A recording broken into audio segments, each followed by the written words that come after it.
ہم نے کیا ہے. آپ نے جب پارلیمنٹ لاجز پہ حملہ کیا، تقدس پامال کیا، میری قائد کی ایک آواز پہ پورا ملک لاک ڈاؤن ہو گیا، پورا ملک جام ہو گیا.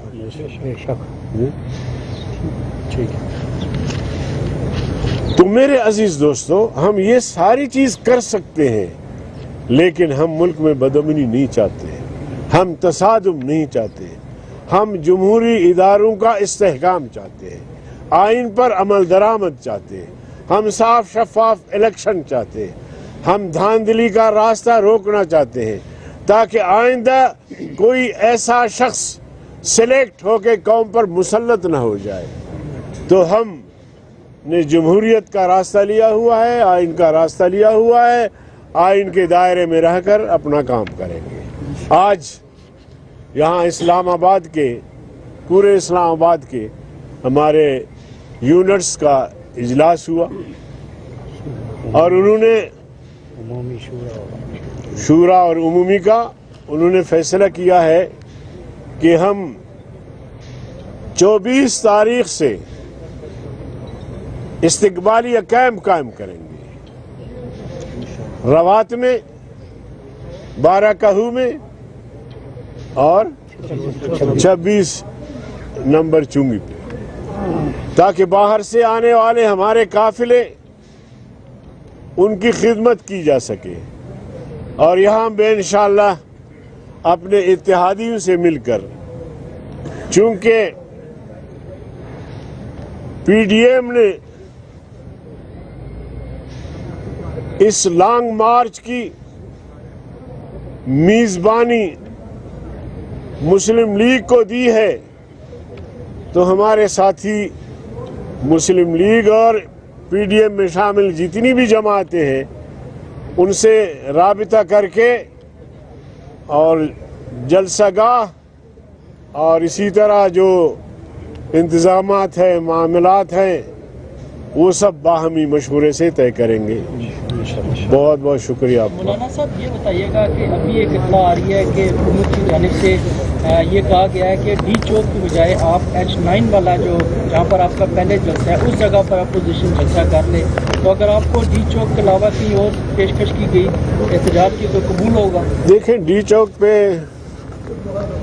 پی ٹی آئی نے اعلان کیا ہے، ہم نے شاہراہ دستور پہ اعلان کیا ہے. پھر دیکھیں گے یہاں ضلعی انتظامیہ سے ظاہر مذاکرات ہوں گے. اگر وہ ڈی چوک سے تھوڑا پیچھے ہٹتے ہیں تو پھر ہم بھی سوچیں گے، کیونکہ جب وہ نہیں ہٹتے تو پھر ہم نہیں ہٹیں گے. ہمارا جلسہ شاہراہ دستور پہ ہوگا انشاءاللہ. بہت شکریہ، بہت شکریہ. آپ حضرات کا بہت بہت شکریہ. الرحمن الرحیم، نحمدہ ونصلی علی رسولہ الکریم.